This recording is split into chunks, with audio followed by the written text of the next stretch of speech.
మన ప్రభువును రక్షకుడునైన యేసుక్రీస్తు పరిశుద్ధ శ్రేష్ఠ నామంలో మీ అందరికీ నా హృదయపూర్వకమైన వందనాలు తెలియజేసుకుంటున్నాను. ప్రార్థించుకుందాం. ప్రార్థనతో కార్యక్రమాన్ని ప్రారంభించుకుందాం. మికిలి ప్రేమ నమ్మకములు కలిగిన మా ప్రియ పరలోకపు తండ్రి, ఆరాధనకు యోగ్యుడవు, ఆశీర్వాదాలకు కారకుడవు, మానవ మాతృలమైన మమ్మను ప్రేమించి మీరు మాకు అనుగ్రహించినటువంటి ఈ జీవిత కాలంలో నిన్ను ఆరాధించేవారుగా, నిన్ను మహిమపరిచేవారుగా ఉండడానికి మీరు మాకు అనుగ్రహించినటువంటి ఈ ఆధిక్యతను బట్టి నిన్ను స్తుతించి మహిమపరుస్తూ ఉన్నాం. ఈ ఆరాధన కార్యక్రమంలో మీరుండండి ప్రభువా. ఈ ఆరాధన కార్యక్రమంలో నిన్ను స్తుతించుచు, నిన్ను ఆరాధించుచు, నిన్ను ప్రార్థిస్తూ ఉండగా మా ప్రార్థనలు నీ పాద సన్నిధికి చేరనివ్వండి. సిలువలో మానవ మాతృలమైన మా జన్మ కర్మ పాపముల నుంచి విడిపించడానికి మా కొరకు మీరు గాయముంది కార్చిన పరిశుద్ధమైన రక్తంతో మమ్మల్ని కడిగి శుద్ధీకరించండి. అయోగ్యులము కాక యోగ్యులమై నిన్ను స్తుతించులాగున, నిన్ను ఆరాధించులాగున మమ్మను పవిత్రపరచమని ప్రార్థిస్తూ ఉన్నాం. మేం పాడుతూ ఉండగా ప్రభువా, మా గాన ప్రతిగానములను బట్టి మీరు మహిమపరచబడాలని ప్రభువా, ఇదిగో తండ్రి, మీరు మాకిచ్చినటువంటి కంఠస్వరములతో నిన్ను కొనియాడుచుండగా మీరు ఘనత ప్రభావములు పొందుకొని ఆకాశవాక్యములు విప్పి మమ్మల్ని దీవించాలని వేడుకుంటూ ఉన్నాం. నీ వాక్య లేఖనాలను పఠిస్తూ ఉన్నప్పుడు నీ వాక్యములో నుండి మాతో మాట్లాడి మా జీవితాల్లో నీ యొక్క వాక్యపు వెలుగును నింపి చీకటి బ్రతుకులలో వెలుగు కలిగిన వారమై విజయ పథములో ముందుకు సాగిపోనట్లుగా కృప చూపించమని, ప్రారంభము నుంచి ముగింపు వరకు కేవలం నీ నామము మాత్రమే మహిమపరచబడినట్లుగా దీవించి ఘనతా ప్రభావాలు పొందుకోమని యేసునామములు అడిగి వేడుకొనుచున్నాము పరమ తండ్రి. Amen, amen.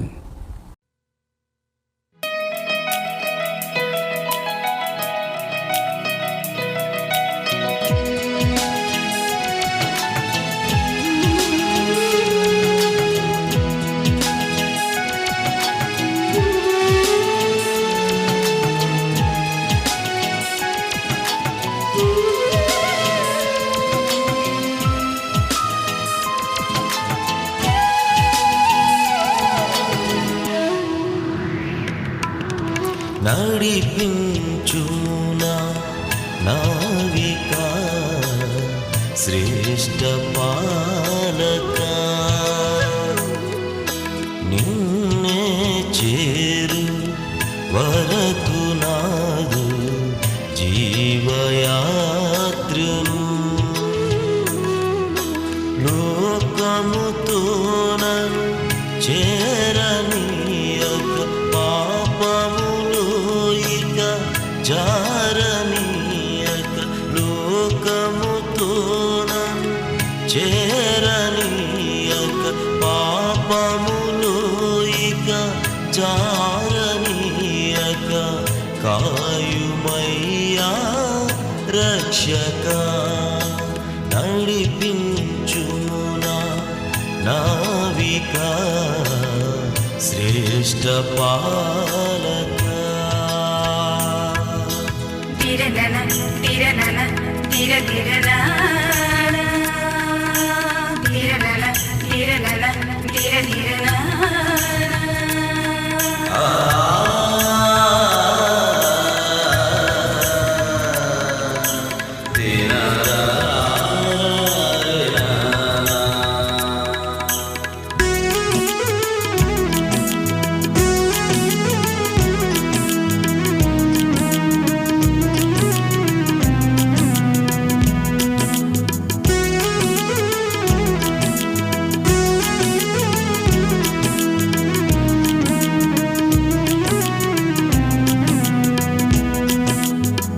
ఒంటరినైనా నన్ను కరుణించి నీ చెంతను చేర్చి ఓదాచావు.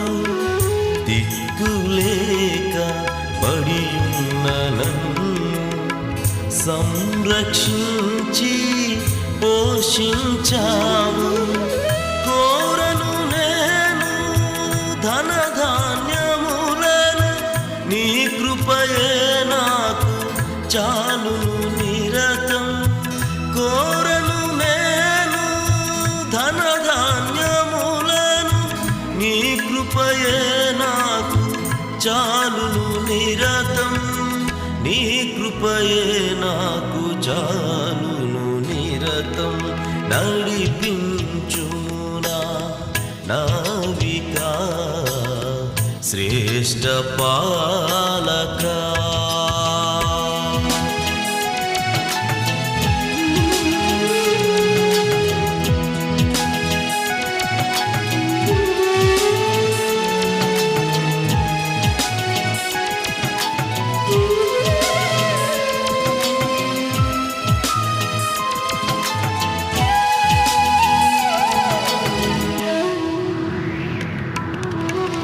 పగటి ఎండలు మేఘస్తంభమై, రాత్రి చీకటిలో అగ్నిస్తంభమై, విడువక నన్ను వెంటాడితివే.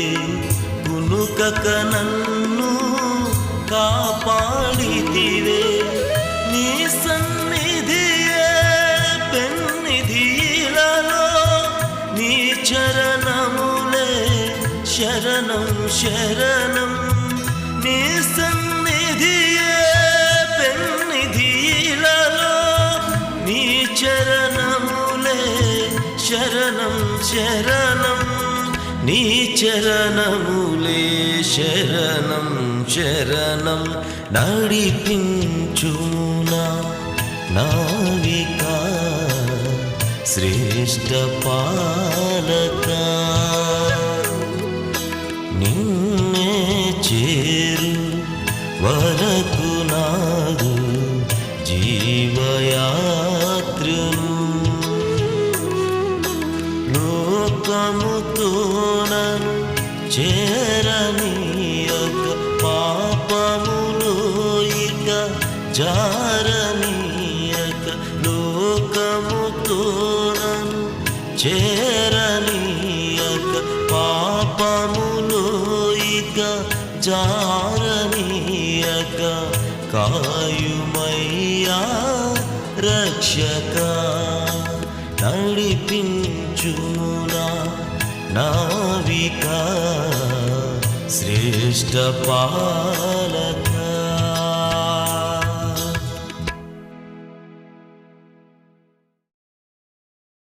ప్రియులారా, మనమందరం ప్రభువుని స్తుతించి ఆరాధించవలసిన వారమై ఉన్నాం గనుక ప్రభువును ఆరాధిస్తూ ఉన్నప్పుడు మీ హృదయ ద్వారాలు తెరిచి ప్రభువును ఆరాధించాలని దేవుని సేవకునిగా మనవి చేస్తూ ఉన్నాను. ఎందుకంటే ఈ ప్రజలు తమ పెదవులతో నన్ను మహిమపరుస్తారు కానీ వారి హృదయం నాకు దూరంగా ఉందని ప్రభువు ఆవేదన చెందుతూ ఉన్నారు. ఆయన ఆత్మయ్య ఉన్నాడు గనుక ఆయనను ఆరాధించేవారు ఆత్మతో సత్యముతో ఆరాధించాలి అని వ్రాయబడిన మాటను బట్టి నిండిన మనస్సుతో పొంగుతున్న హృదయంతో ప్రభువును ఆరాధన చేద్దాం. నిన్నే సేవింతుము, నిన్నే సేవింతుము, నిన్నే సేవింతుము. నేవెనుదిరుగా నీ సన్నిధిలో మోకరించి నీ మార్గములో సాగెదా, నీరసింపక సాగెదా. నేవెనుదిరుగా నీ సన్నిధిలో మోకరించి నీ మార్గములో సాగెదా, నీరసింపక సాగెదా. నేవెనుదిరుగా నిన్నే ఆరాధింతుము, నిన్నే ఆరాధింతుము, నిన్నే ఆరాధింతుము. నేవెనుదిరుగా నీ సన్నిధిలో మోకరించి నీ మార్గములో సాగెదా, నీరసింపక సాగెదా. నేవెనుదిరుగా నీ సన్నిధిలో మోకరించి నీ మార్గములో సాగెదా, నీరసింపక సాగెదా. నేవెనుదిరుగా నిన్నే ప్రేమింతును, నిన్నే ప్రేమింతును, నిన్నే ప్రేమింతును. నేవెనుదిరుగా నీ సన్నిధిలో మోకరించి నీ మార్గములో సాగెదా, నీరసింపక సాగెదా. నేవెనుదిరుగా నీ సన్నిధిలో మోకరించి నీ మార్గములో సాగెదా, నీరసింపక సాగెదా. నేవెనుదిరుగా నేవెనుదిరుగా నేవెనుదిరుగా. నీ ప్రేమ నీ శక్తిని నింపుము నాలోనా, నీ ప్రేమ నీ శక్తిని నింపుము నాలోనా. నిన్నారాధింతును నా మనసంతటితో, నిన్నారాధింతును నా బాలమంతటితో, నిన్నారాధింతును నా హృదయమంతటితో, నిన్నారాధింతును నా మనసంతటితో, నిన్నారాధింతును నా బాలమంతటితో, నిన్నారాధింతును నా హృదయమంతటితో. యేసు నీవే నా రాజువు, యేసు నీవే నా రాజువు, యేసు నీవే నా రాజువు, యేసు నీవే నా రాజువు. Worship you Jesus. హల్లెలూయా ఆరాధన, హల్లెలూయా ఆరాధన. నీ కార్యములను బట్టి ప్రభువా, నీవు కలుగు చేసిన సమస్త సృష్టిని బట్టి, నీ ఆశ్చర్యమైన సూచక క్రియలను బట్టి ప్రభువా, నీవు కలుగు చేసిన మేలులన్నిటిని బట్టి, తొలగించిన కీడులన్నిటిని బట్టి, ఇంకను మమ్మలను సజీవులుగా భూమి మీద ఉంచిన విధానాన్ని బట్టి నిన్ను మహిమపరుస్తూ ఉన్నాం. ఘనత ప్రభావములు నీకే ప్రభువా. మా ఆరాధనను గాయకొనుమని, మమ్మను దీవించుమని, సమస్త ఆశీర్వాదాలకు కారకుడు, ఆరాధనకు యోగ్యుడైన యేసు పుణ్య పరిశుద్ధ నామములో అడిగి వేడుకొనుచున్నాము పరమ తండ్రి. Amen, amen. నాతో కలిసి ఆమెన్ అని చెప్పిన మీ అందరికీ నా హృదయపూర్వకమైన శుభాలు, వందనాలు తెలియజేస్తూ ఉన్నాను. ప్రియులరా, దేవుని వాక్యాన్ని ధ్యానం చేసుకుందాం. కొద్ది నిమిషాలు. గడిచిన కాలంలో ప్రభు మనల్ని పోషిస్తూ వచ్చాడు. ఆయనే మన పోషకుడుగా, మన సంరక్షకుడుగా, మన వైద్యుడుగా, విడువనని ఎడబాయనని చెప్పిన ప్రభువు తోడుగా ఉండి ప్రభువు చేసిన కార్యములన్నిటిని బట్టి ప్రభువుకు ఘనతను ఆర్భటించవలసిన వారమై ఉన్నాము. కొద్ది నిమిషాలు దేవుని వాక్యాన్ని మనం నేర్చుకుందాం. ప్రియులారా, ఆయన వాక్యమే ఆహారము. విశ్వాసి వాక్యమనే ఆహారం చేత బలపరచబడతాడు. వాక్యమనే ఆహారాన్ని దేవుడు అనుగ్రహించుచున్న కొలది ఆహారాన్ని తీసుకున్నటువంటి వాడై బలం పొందుతూ ఈ లోకంలో ఏర్పడుతున్నటువంటి ప్రతి పరిస్థితి పైన గెలుపును సాధిస్తూ ఉంటాడు.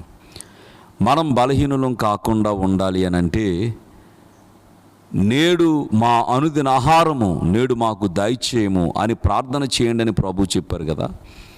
మన ఆత్మీయ జీవితాలకు వాక్యమే ఆహారం గనుక వాక్యాన్ని దేవుని సేవకులుగా మేము ప్రకటిస్తూ ఉన్నప్పుడు మీరు శ్రద్ధ కలిగి దేవుని వాక్యం మీద మనస్సు నిలపాలని, దేవుని వాక్యంతో మీ హృదయాలు నింపుకోవాలని దేవుని సేవకుడిగా మనవి చేస్తూ ఉన్నాను. పరిశుద్ధ గ్రంథంలో నుండి నేటి దిన వాక్య అధ్యయనం కొరకు మూల లేఖనము హెబ్రీ గ్రంథము 13వ అధ్యాయము 20వ వచనాన్ని చదువుతూ ఉన్నాను. గొర్రెల గొప్ప కాపరి అయిన యేసు అను మన ప్రభువును నిత్యమైన నిబంధన సంబంధమగు రక్తమును బట్టి మృతులలో నుండి లేపిన సమాధానకర్తయగు దేవుడు యేసుక్రీస్తు ద్వారా తన దృష్టికి అనుకూలమైన దానిని మనలో జరిగించుచు ప్రతి మంచి విషయంలోనూ తన చిత్త ప్రకారము చేయుటకు మిమ్మును సిద్ధపరచునుగాక. యేసుక్రీస్తుకు యుగ యుగములకు మహిమ కలుగునుగాక. ఆమెన్. దేవుని బిడ్డలారా, మనం చదువుకున్నటువంటి వాక్యములో భక్తుడైనటువంటి పౌలు హెబ్రీ సంఘానికి ప్రభు అయిన యేసును కాపరిగా, గొర్రెల గొప్ప కాపరిగా తెలియచేస్తూ ఉన్నాడు. విశ్వాసంలో, ఆత్మీయతలో ముందుకు సాగిపోతూ ఉన్నటువంటి మనము కడవరకు మనము ఒప్పుకొనినటువంటి ఒప్పుకోలును విడిచిపెట్టకుండా విశ్వాసమునకు కర్త, దానిని కొనసాగించువాడైన ప్రభువైన యేసు మీద మన దృష్టి నిలిపి మనము ముందుకు సాగిపోవాలి. ఇలాగూ మనము నడిచి వెళ్ళిపోవడానికి మనకు ఒక కాపరి అవసరమై ఉంటూ ఉన్నాడు. యేసుక్రీస్తు ప్రభువారిని కాపరిగా పౌలు తెలియచేస్తూ గొర్రెల గొప్ప కాపరి అని ప్రభువును ప్రశంసిస్తూ ఉన్నాడు. దేవుని బిడ్డలారా, పరిశుద్ధ గ్రంథంలో కీర్తనల గ్రంథము 20వ అధ్యాయము యావత్ క్రైస్తవులకు సుపరిచితమైనటువంటి కీర్తన. ఈ కీర్తనను మనము పదే పదే జ్ఞాపకం చేసుకుంటూ ఉంటాం. బహుశా ఈ కీర్తనను మనము జ్ఞాపకం చేసుకునేటువంటి సమయము ఉండదేమో అన్నంత ఉన్నతమైనటువంటి స్థానములో నిలిచినటువంటి దావీదు కీర్తన 23వ సంకీర్తన. కీర్తనాకారుడైనటువంటి దావీదు ఈ 23వ అధ్యాయంలో యెహోవా నా కాపరి అని ఆయనను కాపరిగా కలిగి ఉన్న కారణం చేత నాకు లేమి కలుగదు అని చెబుతూ ఉన్నాడు. ఈనాడు విశ్వాసుల జీవితాల్లో ఎంతో కృతజ్ఞత, దేవుని పట్ల ఎంతో స్తుతి భావాన్ని కలిగి ఉన్నారు. విశ్వాసి యొక్క ఉచ్ఛ్వాస నిశ్వాసలు స్తుతి, స్తోత్రము అనేటువంటి పదాలు. ఎందుకంటే దినము వెంబడి దినము గడిచిపోతూ ఉన్నాయి. మన జీవితంలో ఎన్నో ఏండ్లు గడిచిపోతూ ఉన్నాయి. వాస్తవంగా మన నిజ జీవితంలో ఎన్నో రకరకాల భయానకమైన పరిస్థితులను మనం ఎదుర్కొంటూ ఉన్నాం. ఈ లోకంలో మనిషికి వ్యతిరేకముగా ఉంటున్నటువంటి పరిస్థితులు ఎన్నో మనకు ఎదురవుతూ ఉన్నా ప్రతి పరిస్థితుల్లోనూ కూడా మనము జయము పొంది మనం ముందుకు సాగిపోతూ ఉన్నాం. దీనికి కారణం దేవుని యొక్క కాపుదలలో మనమున్నాము అని విశ్వాసి విశ్వసిస్తాడు. ఈ విశ్వాసమును బట్టి దేవునిని స్తుతిస్తూ ఉంటాడు. ఉదయం లేవగానే, ప్రభువా మీరు మాకు మరొక నూతనమైన దినాన్ని ఇచ్చారు గనుక ఈ సుదినాన్ని మీరు మాకు ఇచ్చినందులకై నీకు స్తోత్రాలు అని దినారంభమందు స్తోత్రార్పణ చేయగలుగుతాడు.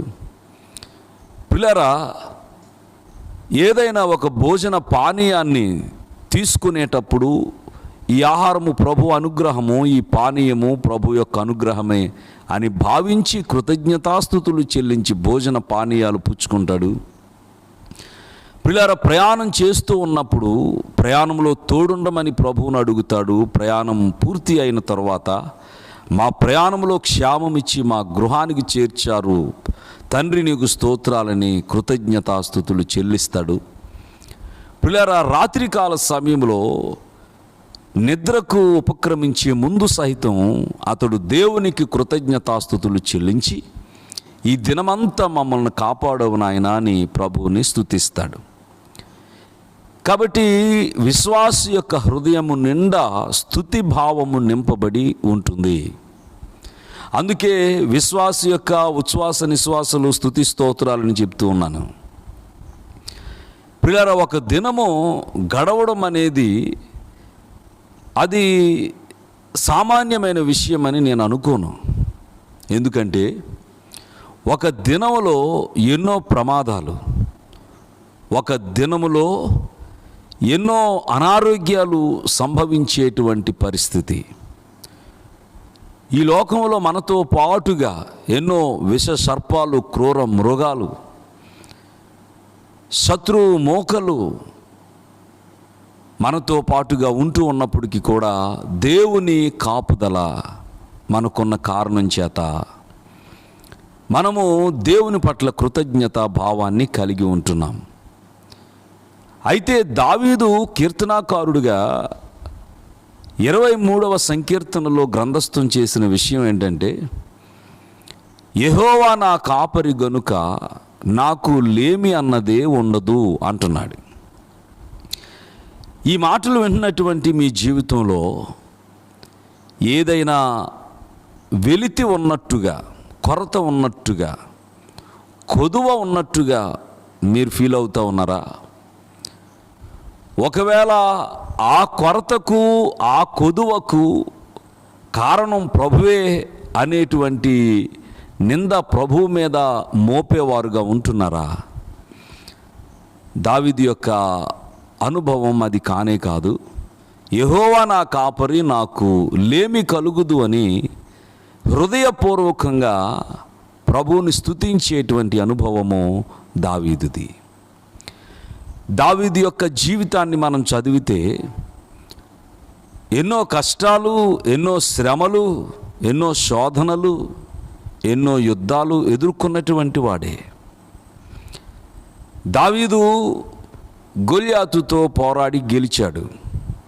దానికి ఇశ్రాయేలీయులందరూ దావీదును పొగిడారు, ప్రశంసించారు. ఇజ్రాయేలు జాతి అంతటిని అవమానపరిచే విధంగా మాటలు మాట్లాడుతూ సవాల్ చేస్తూ ఉన్నటువంటి గొల్యాతును ఎదిరించేవాడు ఇజ్రాయేలీయుల మొత్తం మీద ఎవ్వరూ లేనప్పుడు దావీదు బాలుడైన ముందుకు వెళ్ళి గొల్యాతుతో పోరాడి గెలిచాడు. కాబట్టి ఇజ్రాయేలీలందరూ దావీదును పొగుడుతూ ఉన్నారు. కానీ అదే సందర్భంలో దావీదును ప్రశంసించలేని వారు కూడా ఉన్నారు కదా. దావీదును పొగుడుతూ ఉన్నటువంటి విధానాన్ని సహించలేకపోయాడు. దావీదు తన జీవితంలో చక్కగా ప్రతి పరిస్థితిలోనూ కూడా ప్రభువును మహింపరిచాడు. తన కడుపున పుట్టిన బిడ్డ అబ్షాలోము నా తండ్రి తర్వాత నేనే రాజును అవ్వాలి అనేటువంటి ఆశతో తండ్రి మీద తిరుగుబాటు చేశాడు. ఎందుకంటే దావీదుకు చాలామంది కుమారులు ఉన్నారు. ఏ కుమారుడు పడితే వాడే నేను దావీదు తర్వాత రాజును అవుతాను అని వారు ఆశపడుతున్నటువంటి పరిస్థితుల్లో తను ఖచ్చితంగా సింహాసనాన్ని సంపాదించుకోవాలి అనే ప్రయత్నంలో తండ్రికి శత్రువుగా, తండ్రి మరణాన్ని కోరుకున్నవాడుగా అబ్షాలోము తిరుగుబాటు చేసినప్పుడు దావీదు యొక్క హృదయం ఎంత ఆవేదనతో నిండిపోయి ఉంటుందో. ప్రియులారా, దావీదు తన జీవితంలో ఎంత కష్టాన్ని ఎదుర్కొన్నా, ఎంత ఆవేదనకరమైన పరిస్థితులు గుండా వెళ్ళవలసి వచ్చినా కూడా దేవుని పట్ల స్తుతిభావాన్నే కలిగి ఉన్నాడు. గనుక దావీదు యెహోవా నా కాపరి, నాకు లేమి కలుగదు అని గంభీరమైనటువంటి మాటను చెప్పగలుగుతూ ఉన్నాడు. దేవుని బిడ్డలమైనటువంటి మనము బహుశా మనకుంటున్నటువంటి కొరతలను బట్టి, మనకు ఎదురవుతున్నటువంటి నిరాశను బట్టి ఒకవేళ మనం యెహోవా నా కాపరి, నాకు లేమి కలుగదు అని చెప్పగలిగినటువంటి పరిస్థితిలో ఉండలేకపోతున్నామేమో. గనుక ఈ సమయంలో మనము ఏ స్థితిలో ఉన్నా కూడా దేవునిని స్తుతించేటువంటి అనుభవాన్ని కలిగి ఉండాలి అనే విషయాన్ని మీకు జ్ఞాపకం చేయడానికి కొన్ని లేఖనాలు మీకు చూపించాలని ఆశపడుతున్నాను. రోమీయులకు పౌలు రాసిన పత్రిక 8వ అధ్యాయములో 32వ వచనాన్ని చదువుతున్నాను. తన సొంత కుమారుని అనుగ్రహించుటకు వెనుక తీయక మన అందరి కొరకు ఆయనను అప్పగించినవాడు ఆయనతో పాటు సమస్తమును మనకెందుకు అనుగ్రహింపడు. పిల్లలు, దేవుని యొక్క గంభీరమైనటువంటి వాగ్దానం ఏంటి అనంటే, అడుగుడే మీకు ఇయ్యబడుతుంది అనేటువంటి ఒక అద్భుతమైనటువంటి వాగ్దానం. అడుగుడే మీకు ఇయ్యబడుతుంది అని చెప్పినటువంటి ప్రభు యొక్క వాగ్దానంలో అది అడగండి, ఇది అడగొద్దు అనేటువంటి షరతులు లేకుండా మీరు అడిగితే మీకు అనుగ్రహించబడుతుంది అనేటువంటి ఒక అద్భుతమైనటువంటి వాగ్దానం మత్తయి సువార్త 7వ అధ్యాయం 7వ వచనంలో ప్రభు మనకు అనుగ్రహించినటువంటి వారై ఉన్నారు. గనుక అడిగితే అనుగ్రహించగలిగినటువంటి శక్తిమంతుడైన ప్రభువు గనుక తన సొంత కుమారుని మన రక్షణ కొరకు, మన కొరకు అర్పించేసినటువంటి తండ్రి అయిన దేవుడు, ఆ ప్రేమామయుడు తన కుమారునితో పాటు సమస్తము మనకు ఎందుకు అనుగ్రహించడు? ఈ విషయాన్ని యాకోబు తన పత్రికలో చెప్పాడు. మీరు అడగనందున మీకేమీ దొరకట్లేదు అని. అడగడం అంటే ప్రార్థించడం. ప్రార్థనలో మనము ప్రభువుని అడిగేవారుగా ఉండాలి. అనుగ్రహించండి అని ప్రభువుని వేడుకునేవారుగా ఉంటే ఆయన మనకు సమస్తమును అనుగ్రహించగలుగుతాడు అనే విషయాన్ని దేవుని యొక్క వాక్యాన్ని బట్టి మనము గ్రహించగలుగుతాము. ఎందుకంటే యోహాను సువార్త 15వ అధ్యాయము 7వ వచనములో రాయబడిన మాట, నా యందు మీరును మీ యందు నా మాటలను నిలిచి ఉండిన ఎడల మీకేది ఇష్టమో అడుగుడి, అది మీకు అనుగ్రహింపబడును. ఏది ఇష్టమో అడుగుడి, అది మీకు అనుగ్రహించబడును అనేటువంటి మాట. అడుగుడి అనేటువంటి మాటలో ప్రార్థించుడి అనేటువంటి విషయం దాగి ఉంది. ప్రార్థించమని ప్రభు చెప్తున్నాడు. ప్రార్థనలో నాకు ఇది అవసరము, దయచేయండి అని ప్రభు బోధిస్తూ ఉన్నాడు. గనుక యాకోబు పత్రిక 1వ అధ్యాయం 5వ వచనంలో, మీలో ఎవరికైనా జ్ఞానము కొదువుగా ఉన్న ఎడల వారు దేవునిని అడగవలెను, ఆయన ఎవనిని గద్దింపక అందరికీ ధారాళముగా దయచేయువాడు అని జ్ఞానం అడిగే వారికి జ్ఞానమిస్తాడు. సొలొమోను దేవుణ్ణి జ్ఞానం అడిగాడు. హిజ్కియా దేవుణ్ణి ఆయుష్ అడిగాడు. గొడ్రాలుగా ఉన్నటువంటి హన్న షిలోహులోని మందిరములో ప్రభువుని గర్భఫలము మగబిడ్డ కావాలి అని తన అక్కర తన కోరికను ప్రభువుతో చెప్పుకుంది. ఆయన నీ కోరికను సిద్ధింపచేసి నీ ఆలోచన యావత్తును సఫలపరుచునుగా. కానీ 20వ కీర్తన 4వ వచనంలో చెప్పబడినట్లుగా నీవు ఏది ప్రభువును అడుగుతావో దానిని ఆయన ఇవ్వగలిగిన వాడై ఉన్నాడు. జ్ఞానం కావాలని అడిగిన సొలొమోనుకు అది ఇవ్వకుండా ఆయన ఉండలేదు. ఆయుష్ కావాలని అడిగిన హిజ్కియాకు అది ఇవ్వకుండా ఉండలేదు. గనుక మగబిడ్డ కావాలి అని అడిగినటువంటి హన్నాకు దేవుడు మగబిడ్డను ఇవ్వకుండా ఉండలేదు. అయితే మనము దేవుడు మనకి ఏదైతే ఇవ్వాలని కోరుతూ ఉన్నామో దానిని బట్టి దేవునిని మహిమపరిచేవారుగా మనం ఉండాలి.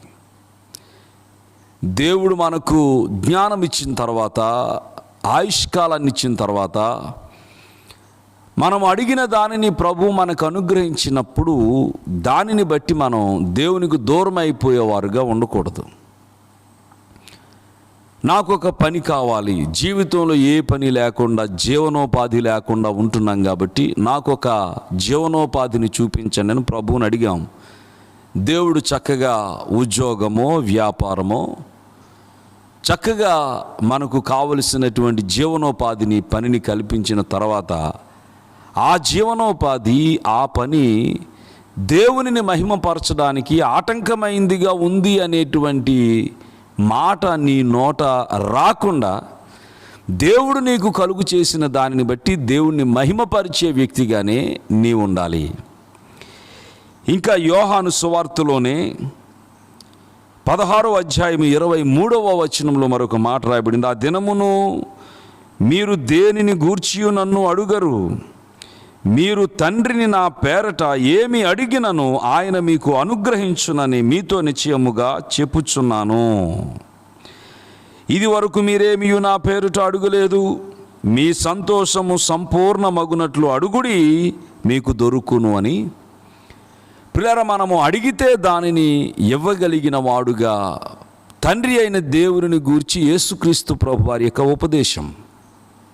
గనుక మనము అడిగితే దానిని ఆయన అనుగ్రహించగలిగిన వాడై ఉన్నాడు. దాన్ని పౌలు చెప్తున్నాడు. తన సొంత కుమారుని మన కొరకు అనుగ్రహించినటువంటి గొప్ప దేవుడు ఆయనతో పాటు సమస్తమును ఎందుకు అనుగ్రహించడు అని పౌలు రాసిన మాటలో మనము ఏమడిగినా ఆయన అనుగ్రహించగలిగినటువంటి గొప్ప దేవుడు అనేటువంటి విశ్వాసం మనకు అనుగ్రహించబడతా ఉంది. కాబట్టి మీ ప్రార్థనా జీవితంలో ప్రభువుని అడగండి. ప్రభువు తప్పనిసరిగా మీరు ఏది అడిగినా ఆయన మీకు ఇవ్వగలిగినటువంటి శక్తిమంతుడు. ఫిలిప్పీయులకు పౌలు రాసినటువంటి పత్రిక 4వ అధ్యాయము 19వ వచనంలో రాయబడిన మాట, కాగా దేవుడు తన ఐశ్వర్యము చొప్పున క్రీస్తు యేసునందు మహిమలో మీ ప్రతి అవసరమును తీర్చును. దేవుడు మీ ప్రతి అవసరతను తీర్చగలిగిన వాడై ఉన్నాడు. ఇజ్రాయేలీల ప్రయాణంలో వారికి ఎండ ప్రయాణానికి ఆటంకకరం గనుక ఆయన మేఘస్తంభమై వారికి తోడుగా ఉన్నాడు. రాత్రివేళ చీకటి ఆటంకం గనుక రాత్రివేళ అగ్నిస్తంభముగా వారికి తోడుగా ఉండి చీకటి వలన కానీ చలి వలన కానీ ఆపద వారికి కలుగకుండా ప్రభువు వారిని నడిపించిన విధానం ఎంత గొప్పది. వారి తినడానికి ఆహారం కావాలి. దేవుడు ఆకాశము నుండి దేవదూతల ఆహారము మన్నాను వారికి పంపించి పోషించాడు. వారికి దాహం అవుతూ ఉన్నప్పుడు వారు మారా లాంటి చేదు నీళ్లు ఉండేటువంటి స్థలములోనికి వెళ్ళినప్పుడు అక్కడున్నటువంటి నీళ్లు త్రాగడానికి వీలు కాని నీళ్లుగా వారు బాధపడినప్పుడు ప్రభువు ఒక చెట్టు కొమ్మను చూపించి దానిని నీళ్ళల్లో వేయడం ద్వారా నీళ్లు మధురంగా మార్చబడుట అనేటువంటి గొప్ప కార్యాన్ని చేసి వారి దాహాన్ని తీర్చిన దేవుడు. అసలు ఏ నీళ్లు లేనటువంటి పరిస్థితుల్లో ఆయన బండ నుంచి జలములను ప్రవహింపచేసి వారి దాహం తీర్చినటువంటి దేవుడు. గనుక యేసుక్రీస్తు ప్రభువారు పోషకుడు అని మనం నమ్మితే లోకమంతా కరువు ఉన్నప్పుడు ఏలియాను కాకుల ద్వారా రొట్టెను మాంసమును పంపి పోషించినటువంటి దేవుడు మనలను పోషించగలిగిన వాడై ఉన్నాడు అనే విషయాన్ని మనము ఆలోచన చేస్తే మన విశ్వాసాలు ఎంత బలపడిపోతాయో. గనుక దావీదు చెప్తున్నాడు, యెహోవా నా కాపరి, నాకు లేమి కలుగదు అని. ఒకవేళ కొరత అనేది మన జీవితంలో ఉంది అని అంటే తప్పనిసరిగా మనం యెహోవాను కాపరిగా కలిగి లేము అనేటువంటి విషయాన్ని మనము గ్రహించగలుగుతాం. కొద్దిపాటి వెలితి మనలో ఉన్నప్పటికీ కూడా దేవుని యొక్క ప్రేమను మనం ఎరుగుదాం గనుక ప్రియులారా, ఆ వెలితి దేవునిని స్తుతించడానికి ఆటంకం కాదు అని మన అనుభవ సాక్ష్యమై ఉన్నది. హబక్కు గ్రంథములో 3వ అధ్యాయము 17వ వచనం నుండి మనం చదివినప్పుడు హబక్కు దేవుణ్ణి స్తుతించగలుగుతున్నాడు. ఎంత అద్భుతమైన అనుభవమో ఇది మీరు చూడండి. హబక్కు గ్రంథము 3వ అధ్యాయం 17వ వచనము నుంచి, అంజూరపు చెట్లు పూయకుండినను, ద్రాక్ష చెట్లు ఫలింపకపోయినను, ఒలీవ చెట్లు కాపు లేక ఉండినను, చేనులోని పైరు పంటకు రాకపోయినను, గొర్రెలు దొడ్డిలో లేకపోయినను, శాలలో పశువులు లేకపోయినను, నేను యెహోవా యందు ఆనందించెదను, నా రక్షణకర్త అయిన నా దేవుని యందు నేను సంతోషించెదను. ప్రభువగు యెహోవాయే నాకు బలము, ఆయన నా కాళ్ళను లేడి కాళ్ళ వలె చేయును, ఉన్నత స్థలముల మీద ఆయన నన్ను నడువ చేయును అని హబక్కు యొక్క అద్భుతమైనటువంటి సాక్ష్యమై ఉంది.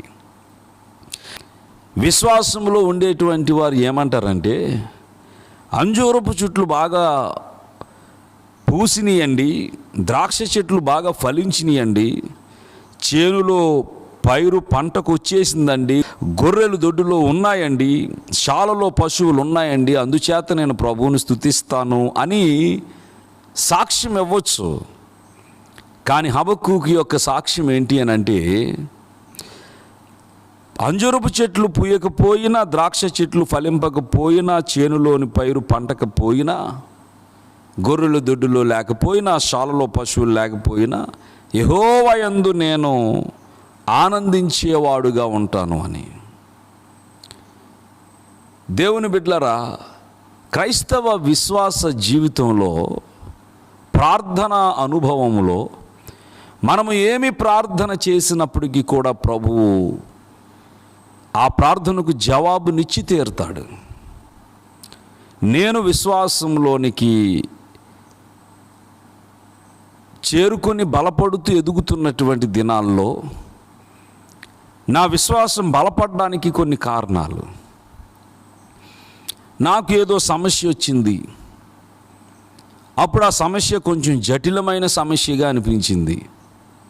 కాబట్టి నేనేమన్నానంటే, ప్రార్థనలో ప్రభుతో చెప్తున్నాను, ప్రభువా ఈ సమస్య తీరిపోతే నీవు నిజమైన దేవుడు అని నేను నమ్ముతాను అని ప్రార్థించాను. దేవుడు ఆ సమస్యను చాలా సులువుగానే తీర్చేశాడు. అప్పుడు నేను ఆనందంతో ప్రభువును స్తుతించాను. నా సమస్యకు పరిష్కారం చూపించిన దేవుడు గొప్పవాడు అని దేవుని స్తుతించాను, కృతజ్ఞత కానుకలు ఇచ్చాను, ప్రభువును మహిమపరిచాను. మరలా కొంతకాలానికి మరొక సమస్య వచ్చింది. మరలా నేను మోకరించి ప్రభువుని ప్రార్థన చేయడం ప్రారంభించాను. ప్రభువా ఈ సమస్య వచ్చింది, ఈ సమస్య నీవు తొలగించినట్లయితే నీవు దేవుడు అని నేను నమ్ముతాను, దయచేసి ఈ సమస్యను తొలగించు నాయన అంటే, ఆశ్చర్యకరంగా ప్రభు ఆ సమస్యను కూడా తొలగించాడు. నేను అద్భుతంగా సాక్ష్యం చెప్పగలిగాను, ప్రభువుని స్తుతించగలిగాను, దేవుడు నా సమస్యకు పరిష్కారం చూపించాడు అని ఉప్పొంగిపోతూ ప్రభువుని ఎంతగానో మహిమపరిచాను. దేవుడు సమస్యలను తీరుస్తూ ఉంటాడని నేను ఎంతగానో హృదయంలో విశ్వసించి ప్రభువుని మహిమపరిచాను. మూడవసారి మరలా ఒక విపత్తు వచ్చినప్పుడు, సమస్య వచ్చినప్పుడు నేను ప్రభు సన్నిధిలో మోకరించి ప్రార్థన చేయాలనుకుంటున్నాను. ముందు 2 సార్లు ఎలా ప్రార్థన చేశానో అదే ప్రార్థన. ప్రభువా, నాకు సమస్య వచ్చింది, ఈ సమస్యను నువ్వు తీరిస్తే దేవుడవు, ఈ సమస్య తీర్చాలని కోరుకుంటున్నానని ప్రార్థన చేయడానికి మోకరించాను. కానీ అప్పటికి నేను వాక్యాన్ని అధ్యయనం చేస్తూ ఉన్నాను, ప్రార్థనాపూర్వకంగా జీవిస్తున్నాను, మోకాళ్ళ అనుభవం కలిగి ఉన్నాను, ఉపవాసాలు చేస్తున్నాను. కాబట్టి నా యొక్క విశ్వాసం బలపడింది. గనుక నేను ప్రార్థించడానికి మోకరించి ఏం ప్రార్థించాలో అది ప్రార్థన చేయలేదు. ఎందుకంటే ముందు 2 సార్లు నీకు సమస్య వచ్చింది, ప్రార్థన చేశావు, ఈ సమస్య పరిష్కారం అయితే నీవు దేవుడు అని నేను నమ్ముతానని. 3వసారి సమస్య వచ్చినప్పుడు కూడా అదే ప్రార్థన. నీ సమస్య పరిష్కారం కాకపోతే ఆయన దేవుడు కాదా? నీ సమస్యకు పరిష్కారం చూపించలేనంత మాత్రాన ఆయన దేవుడు కాకుండా పోతాడా? గనుక నేను బలపడ్డాను. ఎలాగనంటే, ప్రభువా, నీవు సమస్య తీర్చగలవు, అయినప్పటికీ కూడా ఈ సమస్య నీ కృపలో తొలగించండి, తొలగించకపోయినా నీవే దేవుడవు. నేను విశ్వసిస్తున్నాను అలాగా. ఇంకా ఈ సమస్య పరిష్కారం కాకపోతే నువ్వు దేవుడు కాదు అనేటువంటి విధానములో మాట్లాడే చైల్డిష్ మెంటాలిటీలో నేను ఇంకా లేను. పాలు త్రాగే ప్రాయములోనే నా విశ్వాసం ఇంకా లేదు. వయసు వచ్చిన వారు మేలు కీడులను వివేచింపగలిగిన జ్ఞానేంద్రియాలు కలిగిన వారు అని పౌలు చెప్పినట్లుగా దేవునిని నేను ఆరాధించి మహిమపరిచినటువంటి వాడను. ఈ వాక్యం వింటున్నటువంటి మీలో చాలామంది ప్రభువుని ప్రార్థించి ఎన్నో మేలులు పొందుకున్నారు. ఇంకా ప్రార్థన చేయండి, దేవుడు మేలు చేయకుండా ఉండడు. కానీ ఏదైనా ఒక కార్యము జరగలేదు, నెరవేరలేదు అనేటువంటి భావన మీకు కలిగితే, అలాంటి పరిస్థితి మీకు ఎదురైతే, ఆ పరిస్థితిలో మీరు విశ్వాసములో నుంచి తొణికిసలాడి తొట్టిల్లిపోయి దేవునికి దూరం అయిపోవడం కాదు, కానీ ఆ క్లిష్టమైన పరిస్థితిలో కూడా మీరు ప్రభువుని మహిమపరచగలిగితే ఇంకా గంభీరమైనటువంటి కార్యాలు మీరు చూడగలుగుతారు, మీరు దీవించబడతారు. దేవుని బిడ్డలారా, మీ ద్వారా ప్రభు యొక్క నామము మహిమపరచబడుతుంది. గనుక ఎన్నో కష్టతరమైనటువంటి పరిస్థితులు దావీదు ఎదుర్కొంటున్నా కూడా దావీదు యొక్క అనుభవం ఏంటి అని అంటే, యెహోవా నా కాపరి, నాకు లేమి కలుగదు అని. గనుక దేవుని యొక్క కాపుదలలో మనమున్నాము. మనం ఇంకా సజీవులుగా భూమి మీద ఉండడానికి గల కారణం దేవుని కాపుదల. గనుక పౌలు మహాశయుడు గొర్రెల గొప్ప కాపరి అని చెప్తా ఉన్నాడు. కాపరులు ఎందరో ఉండొచ్చు, కానీ యేసుక్రీస్తు ప్రభు వారికి ఉన్నటువంటి ప్రత్యేకత, ఆయన గొప్ప కాపరి. ఆయన కాపుదల్లో ఉంటున్నటువంటి ప్రతి విశ్వాసి ఈ అద్భుతమైనటువంటి సాక్ష్యము చెప్పగలగాలి అనేది నేటి దినపు సందేశ సారాంశమై ఉంది. యోహాను సువార్త 10వ అధ్యాయములో మనము చూసినప్పుడు ఒక మంచి విషయము ప్రియులారా యేసుక్రీస్తు ప్రభు వారు చెప్తున్నారు. యోహాను సువార్త 10వ అధ్యాయం 11వ వచనము, నేను గొర్రెలకు మంచి కాపరిని, మంచి కాపరి గొర్రెల కొరకు తన ప్రాణము పెట్టును. యేసుక్రీస్తు ప్రభు వారు తనను తాను కాపరిగా చెప్పుకున్నటువంటి ఒక అద్భుతమైనటువంటి సందేశము యోహాను సువార్త 10వ అధ్యాయంలో మనం చూడగలుగుతాం. వాస్తవంగా గొర్రెల కాపరి అని ఆయన చెప్పుకున్నాడు, కానీ ఆయన ఎప్పుడూ కూడా గొర్రెలు కాయడానికి తన జీవితకాలంలో ఎప్పుడూ ఆయన సమయాన్ని గడపలేదు. గొర్రెల కాపరిని అని ఆయన ఉపమాన భావంగా చెప్పినటువంటి ఆ మాటలో గొర్రెలు ప్రియులారా మనుష్యులకు సాదృశ్యంగా ఉన్నాయి. మనుష్యులమైనటువంటి మనము ఆయన కాపుదలలో ఉన్నాము. ఆయన భూమి మీదకి శరీరధారిగా వచ్చింది, కన్యాసుతునిగా, మరియ పుత్రుడుగా ఈ లోకంలో ఆయన జన్మించింది మానవాళిని రక్షించడానికి. ఆయన ఈ లోకంలో మరి ఏ ఇతరమైనటువంటి అంశం కోసం ఆయన రాలేదు. కేవలం మనిషి యొక్క రక్షణ కొరకు ఆయన వచ్చాడు అనే విషయాన్ని మనం గమనించాలి. దేవుని బిడ్డలారా, మనిషి ఆయన పోలికలో ఉన్నాడు గనుక, ఆయన రూపములో ఉన్నాడు గనుక మనిషి దేవుని కుమారుడై ఉంటూ ఉన్నాడు గనుక ఏ మనిషి నాశనం అవడం ఆయనకి ఇష్టం లేదు. వాక్యములో కుష్ఠరోగులు ఆయన దగ్గరకు వచ్చి, కుష్ఠరోగి ధర్మశాస్త్రాన్ని బట్టి అయిన వారికి, రక్త సంబంధులకు, కుటుంబీకులకు దూరంగా ఉండాలి, ఊరు వెలుపల ఉండాలి. అందరూ ఉంటారు ఆయనకి, రక్త సంబంధులు అందరూ ఉంటారు, కానీ వాడుకున్న రోగాన్ని బట్టి వాడు దూరంగా ఉండాలి. అలాంటి ఒక కుష్ఠరోగి యేసు ప్రభువుని వచ్చి, నన్ను నీకు ఇష్టమైతే నన్ను శుద్ధినిగా చేయగలవు అని అడిగితే అతనిని స్వస్థపరిచి అతనికి చక్కటి జీవితాన్ని అనుగ్రహించిన దేవుడు. గెరాసేనీయుల దేశంలో శాన దెయ్యాలు పట్టి పీడింపబడుతున్నటువంటి ఆ వ్యక్తిని రక్షించడం కోసం అద్దరికి వెళ్ళి అతనిని స్వస్థపరిచి అతనిలో ఉన్నటువంటి దురాత్మలను పారద్రోలి నూతనమైన జీవితాన్ని ప్రసాదించి సాక్షిగా నిలవబెట్టినటువంటి ప్రభువు.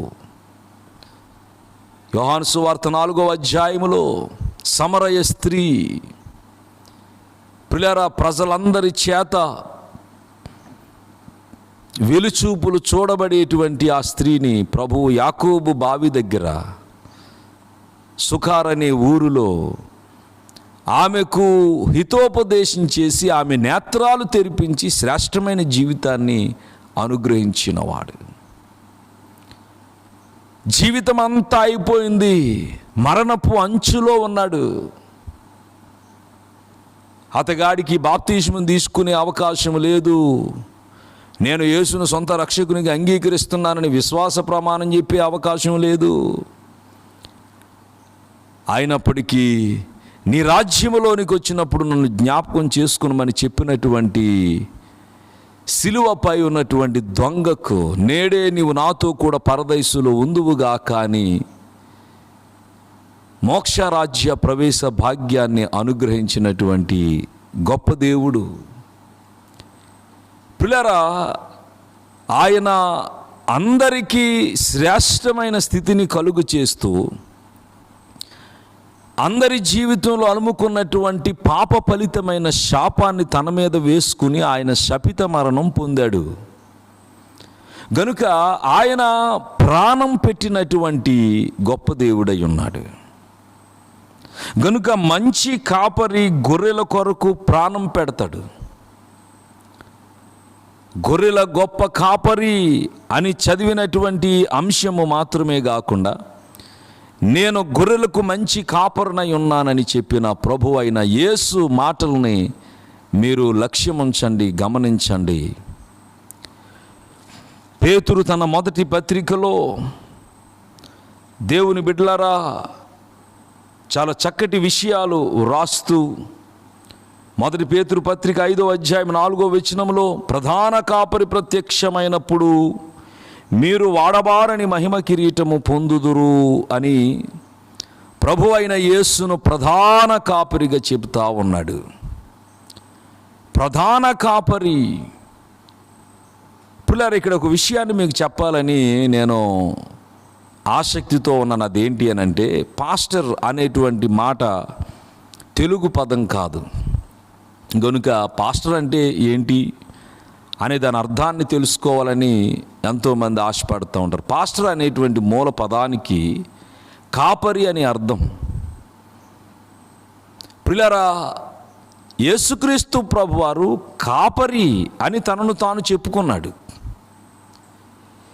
ఈ యోహాను సువార్త 10వ అధ్యాయములోనే ప్రభు పలికినటువంటి చక్కటి మాటల్లో యోహాను సువార్త 10వ అధ్యాయము 16వ వచనంలో మనము చదవగలిగితే ప్రభు అయిన యేసు చెప్తూ ఉన్నాడు, ఈ దొడ్డివి కాని వేరే గొర్రెలను నాకు కలవు, వాటిని కూడా నేను తోడుకుని రావలెను, అవి నా స్వరము వినును, అప్పుడు మంద ఒక్కటియు గొర్రెల కాపరి ఒక్కడును అగును. ప్రియులారా, యావత్ ప్రపంచంలో సంఘాలు ఉన్నాయి, కాపరులు ఉన్నారు.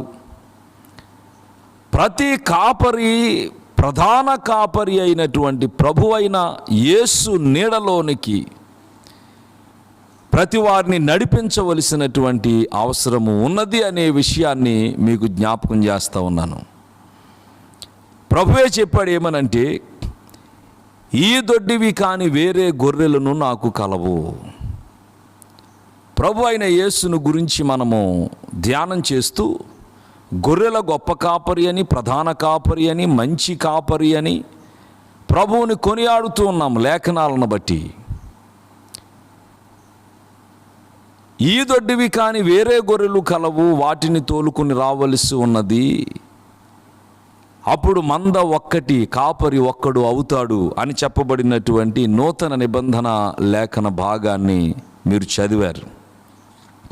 యెహెజ్కేలు గ్రంథంలో 37వ అధ్యాయము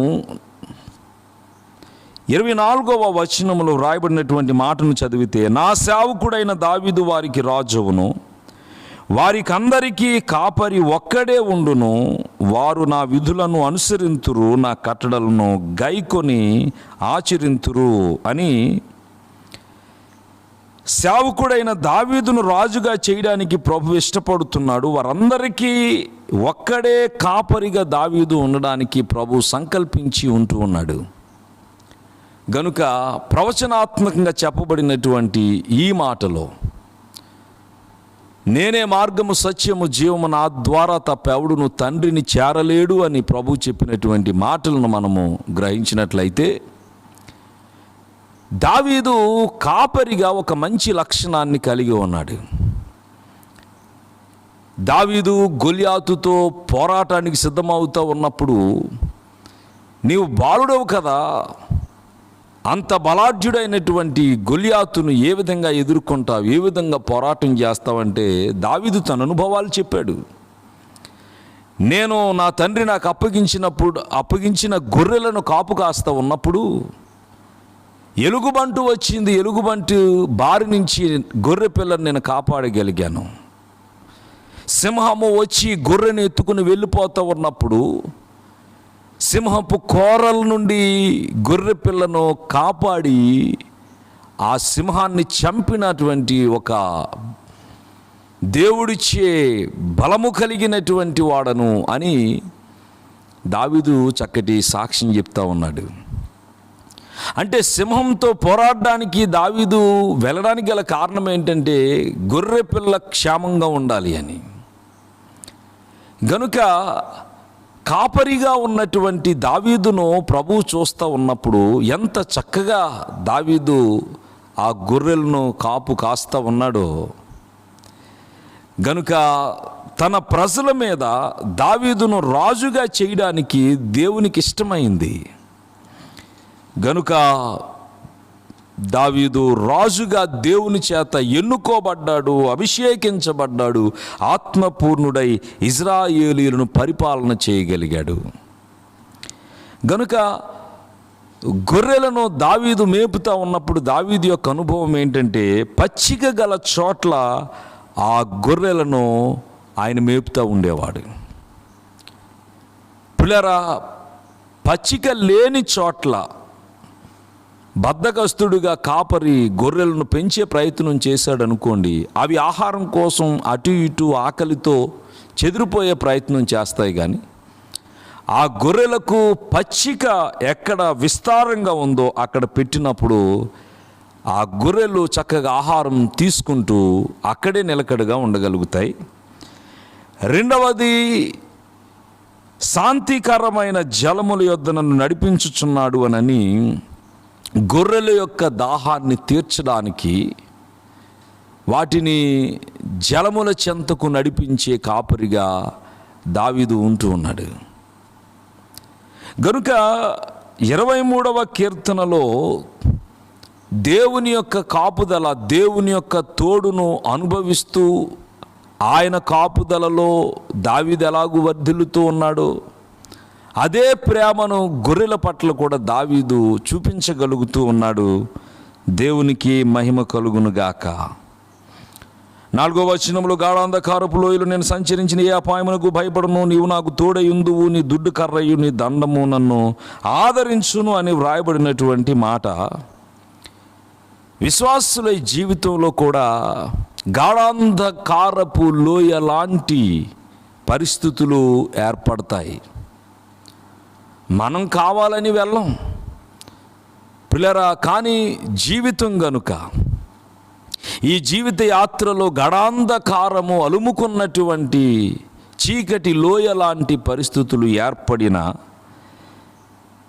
దేవుని యొక్క వాక్యము దుడ్డుకర్రగా దండముగా మనలను నడిపించేదిగా ఉంటుంది.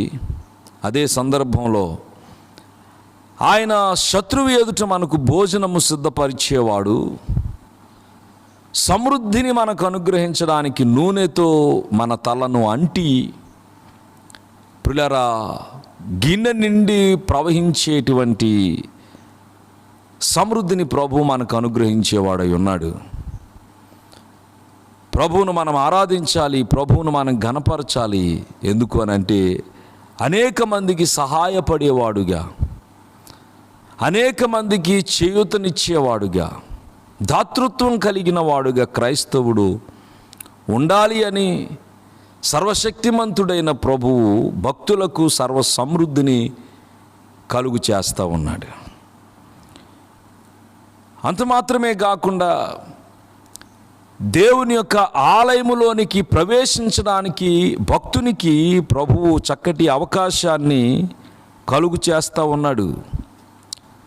ప్రకటన గ్రంథములో వ్రాయబడినటువంటి ఒక చక్కటి అంశము, ప్రకటన గ్రంథము 7వ అధ్యాయము 17వ వచనము, ఏలయనగా సింహాసన మధ్యమందుండు గొర్రెపిల్ల వారికి కాపరి అయి జీవజలముల బుగ్గ యొద్దకు వారిని నడిపించును, దేవుడే వారి కన్నుల నుండి ప్రతి బాష్ప బిందువును తుడిచివేయను అని వ్రాయబడినటువంటి మాటలో పిల్లరా మహాశ్రమలలో నుంచి వచ్చే వారిని గూర్చినటువంటి విషయము ప్రకటన గ్రంథం 7వ అధ్యాయము తెలియజేస్తూ ఉంది. ఈ వాక్యములో దేవుడు వారికి కాపరిగా ఉంటాడు, గొర్రెపిల్లగా ఆయన ప్రస్తావించబడ్డాడు. లోక పాపాలను మోసుకుని పోయే దేవుని గొర్రెపిల్లగా, జగదుత్పత్తి మొదలుకుని వధింపబడుతున్న గొర్రెపిల్లగా యేసుక్రీస్తు ప్రభువారు మనకు కనబడుతున్నారు. అందుచేతనే సంఘము ప్రభు అయిన యేసు కలుసుకునేటువంటి అద్భుతమైనటువంటి సమయాన్ని గొర్రెపిల్ల వివాహ మహోత్సవము అని చెప్పడం జరిగింది. హల్లెలూయా. గనుక దేవుడే నా కాపరి అని మనము భావించి దేవుని కాపుదలలో ఉంటే అది మనకు ఎంతో క్షేమదాయకము, ఆశీర్వాదకరము. గనుక ప్రభు అయిన యేసు ఆయన శిష్యులతో ఉండి వారికి మాదిరిని చూపించి వెళ్ళిపోయాడు. గొర్రెలు కాపరి ముందు వెళ్ళిపోతూ ఉంటే కాపరి వెనకాల చక్కగా వెళ్ళిపోతూ ఉంటాయి. అందుకనే విశ్వాసులను ఏమంటారంటే జీసస్ ఫాలోవర్స్ అంటారు. యేసు అనుచరులు, యేసును వెంబడించేవారు, యేసు అడుగు జాడలను చూసుకుంటూ ముందుకు సాగిపోయేవారు. మేకలకు కాపరి వెనకాలంటాడు, గొర్రెలకు కాపరి ముందుంటాడు. గొర్రెల కాపరి వెళ్ళిపోతూ ఉంటే ఎంతో చక్కగా కాపరిని వెంబడిస్తూ ఉంటాయి. గొర్రెలు ప్రియర కాపరి యొక్క ఆజ్ఞలకు లోబడుతూ ఉంటాయి. కాబట్టి విశ్వాసి గొర్రెతో పోల్చబడ్డాడు. ప్రధాన కాపరి, మంచి కాపరి అయినటువంటి ప్రభు అయిన యేసు గొర్రెల గొప్ప కాపరి గనుక ఆయన కాపుదలలో మనము ఉండగలుగుతున్నామా లేదా అనేది ఈరోజు మనలను మనము స్వవిమర్శ చేసుకోవలసినటువంటి ఒక అద్భుతమైనటువంటి విషయంగా మీకు తెలియచేస్తూ, పిల్లరా, దావీదు గొర్రెలను విడిచి వెళ్ళవలసి వచ్చినప్పుడు ఒక కాపరికి దానిని అప్పగించేవాడు. ప్రభు అయిన యేసు కూడా ఆయన ఈ లోకాన్ని విడిచి పరలోకానికి వెళ్ళిపోయేటప్పుడు ఆయన విశ్వాసులను లేకపోతే శిష్యులను విడిచిపెట్టి వెళ్ళిపోలేదు, కానీ వారికి ఒక నాయకుణ్ణి లేకపోతే ఒక కాపరిని అనుగ్రహించి పరలోకానికి ఆరోహణమై వెళ్ళినట్లుగా మనము యోహాను సువార్త 21వ అధ్యాయంలో చూడగలుగుతాం. పేతురు పిరికివాడుగా ఆయన ఎవరో నాకు తెలియదు అని బొంకినటువంటి ఒక సందర్భం మనకు తెలుసు. ఆయన ఎవరో నాకు తెలియదు అన్నాడు, ముమ్మార్లు బొంకాడు. కానీ కోడి కూసినప్పుడు నీవు నన్ను ఎరగనని నీవు ముమ్మార్లు చెప్పకముందు కోడి కుయ్యదు అని ప్రభు చెప్పినటువంటి విషయము జ్ఞాపకంలోనికి వచ్చి ప్రధాన యాజకుని ఆస్థానములో ఉన్నటువంటి ప్రభు వైపు చూస్తూ ఉండేటప్పటికీ యేసు ప్రభు వారు పేతురు వైపు సూటిగా చూస్తూ ఉన్నాడు. ఆ సమయంలో పేతురు పొందినటువంటి పశ్చాత్తాపము చాలా అద్భుతమైంది. ఈనాడు ప్రియులారా, విశ్వాసులైన వారిలో ప్రభువు కోరుకుంటూ ఉన్నది ఏంటంటే పశ్చాత్తాపము. ప్రియులారా, ఎన్నో విషయాల్లో మనం అందరము వాక్యాన్ని మర్చిపోతున్నాము, దేవునికి దూరమైపోతూ ఉన్నాము, దేవునికి మరలా మనము ఆవేదనను కలిగిస్తూ ఉన్నాము అనే విషయం ఎంతో యథార్థమైనటువంటి విషయము. గనుక త్రోవ తప్పినటువంటి వారు, తూర్పు దేశపు జ్ఞానులు ఉన్నారు, నక్షత్రాన్ని చూసి నక్షత్రాన్ని వెంబడిస్తూ బాగానే వచ్చారు, కానీ నక్షత్రాన్ని విడిచిపెట్టి నక్షత్రం చూపించే మార్గాన్ని విడిచిపెట్టి వారు యూదుల రాజు అయిన హేరోదు ఇంట్లో ప్రభు అయిన యేసు జన్మించి ఉంటాడని వారు ట్రాక్ తప్పి వెళ్ళారు. వారు అక్కడ క్రీస్తు జన్మించి లేడు అని తెలుసుకుని మరలా వారు వచ్చేటప్పటికి వారి కోసం నక్షత్రం ఎదురు చూస్తూ ఉంది. కాని మార్గంలోకి వెళ్ళడం మానవ నైజం. పిల్లరా, లోకంలో ఉన్న ఎన్నో శక్తులు దేవునిది కాని మార్గంలోనికి మనుషులు నేర్చుకుని వెళ్ళిపోయే ప్రయత్నం చేస్తూ ఉంటాయి.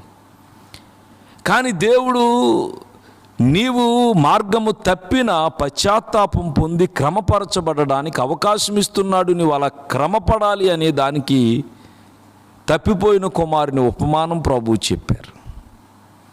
తప్పిపోయిన కుమారుడు వెళ్ళిపోయాడు, తనకు రావలసిన ఆస్తి తీసుకుని వెళ్ళిపోయాడు, కానీ కార్యాలతో తన ఆస్తి అంతా తగలబెట్టుకున్నాడు. చివరికి తిండి లేక ఆహారం లేక అతడు అలమటిస్తూ ఉన్నప్పుడు కనీసం పందులు తినే కుడితితోనైనా తన ఆకలి బాధను తీర్చుకోవాలని ప్రయత్నం చేసినప్పుడు పందులు సైతం వారిని గెంటేసినప్పుడు వాడు పశ్చాత్తాపంతో అనుకున్నాడు, నా తండ్రి ఇంట్లో పనివారికి సైతం చక్కటి శ్రేష్టమైన ఆహారం మా డాడీ పెడతాడు, నేను నా నాన్న దగ్గరికి వెళ్తాను, డాడీ నీ కుమారుడిని చెప్పుకోవడానికి నాకు అర్హత లేదు, కానీ నీ పనివానిలో ఒకడిగా నన్ను ఉండనిచ్చి ఆహారం పెట్టమని అడుగుతాను నాన్ననని ఆడు బుద్ధి వచ్చినప్పుడు పశ్చాత్తాపం పొంది తిరిగి తండ్రి దగ్గరికి వెళ్తూ ఉన్నాడు.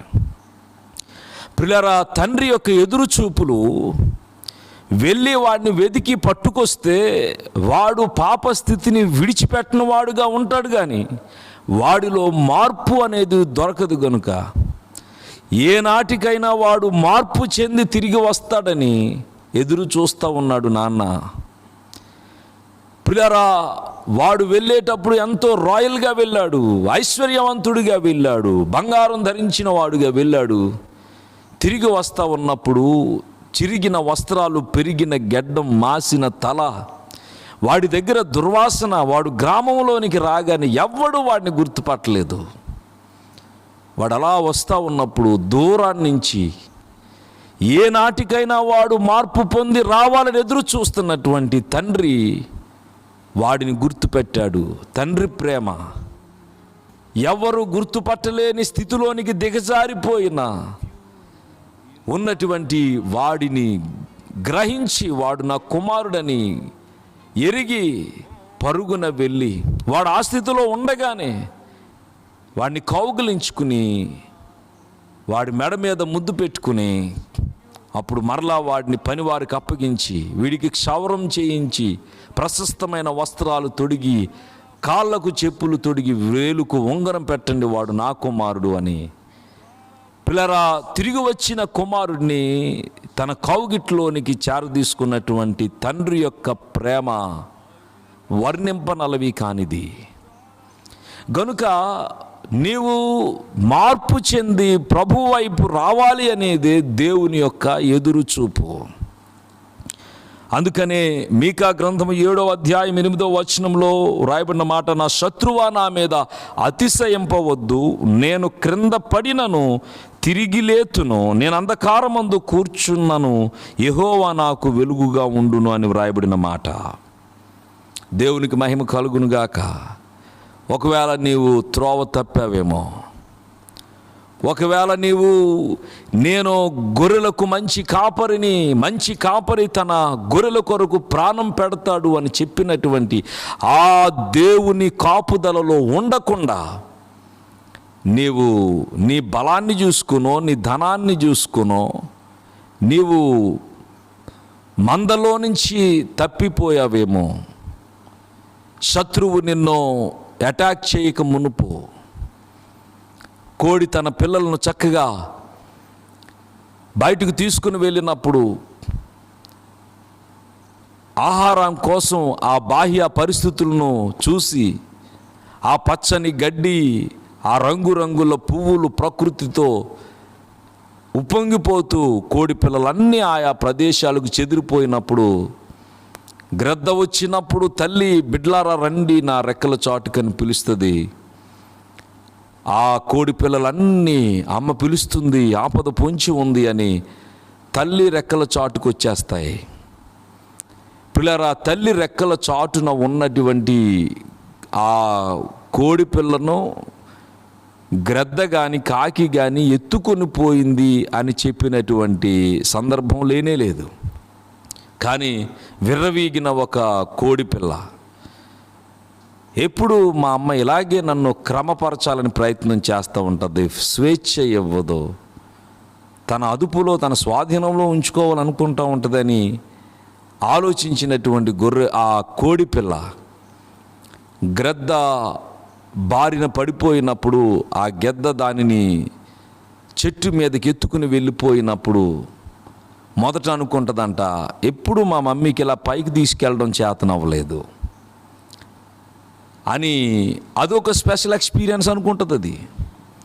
కానీ అది తన గోళ్ళతో దానిని చంపుతూ దాని యొక్క ప్రేగులను ముక్కుతో బయటికి లాగుతూ ఉన్నప్పుడు, అయ్యో ఎందుకు నేను నా తల్లి రెక్కల చాటున ఉండకుండా బయటికి వచ్చి ఆపదలో చిక్కుబడ్డాను, నా ప్రాణాపాయమునకు నా అజ్ఞానమే కారణమని పశ్చాత్తాపం చెందుతుంది. కానీ అప్పుడు ఎలాంటి అవకాశం లేకపోతుంది. గొర్రెల గొప్ప కాపరిగా చెప్పబడిన ప్రభువైన యేసు రెక్కల చాటుకుని వచ్చినట్లయితే దీవించబడి ఆయన కాపుదలలో క్షేమం అనుగ్రహించబడుతుంది, క్షేమము కలిగి వర్ధిల్లుతావు. ఈ సందేశం వింటున్నటువంటి నీవు క్రీస్తు చల్లని సిలువ నీడలో క్షేమము కలిగి ముందుకు సాగిపోవాలని, ఒకవేళ సహవాసమును ఐక్యతను విడిచి నీవు వెలుపలికి వెళ్ళినటువంటి పరిస్థితుల్లో ఉండి క్రీస్తుకు దూరంగా ఉంటున్నట్లయితే తిరిగి క్రీస్తు యొక్క కౌగిట్లోనికి మీరు చేర్చబడాలని దేవుని సేవకుడిగా కోరుకుంటూ నా ఈ సందేశాన్ని ముగిస్తూ ఉన్నాను. దేవుడి కొద్ది మాటలు మనుకుడిలో ఫలింపు చేయునుగాక. ఆమెన్. ప్రార్థన చేద్దాం. ప్రేమ కలిగిన మా తండ్రి, కృపగల దేవా, నీకు వందనాలు, స్తోత్రాలు. నీ మహాకృపను బట్టి, మీరు అనుగ్రహించినటువంటి నీ వాక్యమును బట్టి నిన్ను స్తుతిస్తూ ఉన్నాము. నీ వాక్యము ప్రభువా మా జీవితాలలో మేము కలిగి ఉన్నటువంటి అలసట నుంచి మా ప్రాణములను తెప్పరిల్ల చేసి దేవా కృపా సమాధానములను మా జీవితములలో విస్తరింప చేయగలిగినది. గనుక మా జీవితంలో మేము కలిగి ఉన్న యోగ్యతలు ఎన్నో ఉన్నాయని మేము చెప్పుకోగలిగినా మా అంతరంగములో, మా నిజ జీవితంలో నీ వాక్యమే ఉన్నతమైనది అని ఎరిగి నీకు కృతజ్ఞతాస్తుతులు చెల్లించుచూ ఉన్నాము. నేటి దినం వాక్య వర్తమానము వినిన ప్రతి వారిని మీరు దీవించి ఆశీర్వదించి ఆరాధన ఆశీర్వాదాలతో బిడ్డలను బలపరచమని వేడుకుంటూ ఉన్నాము. దేవా, ప్రతి వారికి ఆరోగ్యపరంగా, ఆర్థిక పరంగా, ఆధ్యాత్మికంగా మేలులు చేయమని, వారు ఉంటున్నటువంటి దీన స్థితిలో నుంచి లేవనెత్తమని, శత్రువు కబంధ హస్తాల్లో వారు చిక్కుకొనకుండా నీ మందలోని గొర్రెలుగా వారు ఉండునట్లుగా వారికి నీ వాత్సల్యతను హెచ్చించమని ప్రార్థన చేస్తూ ఉన్నాము. ప్రతి వారి హృదయవాంఛలు తీర్చండి, మనోవాంఛలు సిద్ధింపచేయండి. దేవా, నీవు త్వరగా రాబోతూ ఉన్నావు గనుక నీ రాకవచ్చు పర్యంతము దేవా, ఈ వాక్య ప్రేక్షకులైనటువంటి వారు క్షేమము కలిగి ఉండి సజీవులుగా నిన్ను ఎదుర్కొనేటువంటి ఆధిక్యత భాగ్యమును పొందుకోవాలని ప్రార్థన చేస్తూ ఉన్నాను. దేవా, నీకు వందనాలు. ఈ లాక్డౌన్ టైంలో మేము ఒకరిని ఒకరు ముఖాముఖిగా చూచుకునేటువంటి అవకాశాన్ని కలిగి లేకపోయినా దేవా, నీ సేవకులమైన మేము ప్రకటిస్తున్నటువంటి వాక్యము నీ బిడ్డలను చేరడానికి మీరు ఎంత గొప్ప భాగ్యమునిచ్చారో. విత్తబడిన వాక్యపు విత్తనాలు ప్రతి వారి హృదయంలో మొలకలెత్తడానికి, ఫలించడానికి మీరు సహాయము చేయండి. మా తండ్రి, మా దేవా, నీ రాకడ కొరకు మమ్మల్ని ఆయత్తపరచమని ప్రార్థన చేస్తూ ఉన్నాం. త్వరలోనే మా దేశంలోని పరిస్థితులు మెరుగు కాబడి కరోనా వైరస్ నుంచి మమ్ములను, సంఘబిడ్డలను, విశ్వాసులను మీరు కాపాడుమని తండ్రి, మేమందరము కూడా క్షేమము కలిగి సంఘాలుగా కూడుకుని పర్యంతము మీ బంగారు హస్తాలకు అప్పగించుకుంటూ యేసు పుణ్య పరిశుద్ధ నామంలో మిక్కిలి వినయంతో ఈ ప్రార్థనాస్తుతులు సమర్పించుకొనుచున్నాము పరమ తండ్రి. Amen, amen, amen.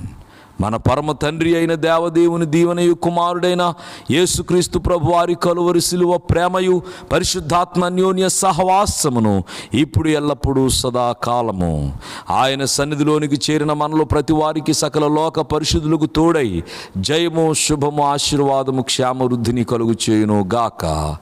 Amen, amen, amen. మీ అందరికీ నా హృదయపూర్వకమైన వందనాలు. ప్రభు కృప మీకు తోడై నడిపించును గాక. Amen. Praise the lord. Praise the lord.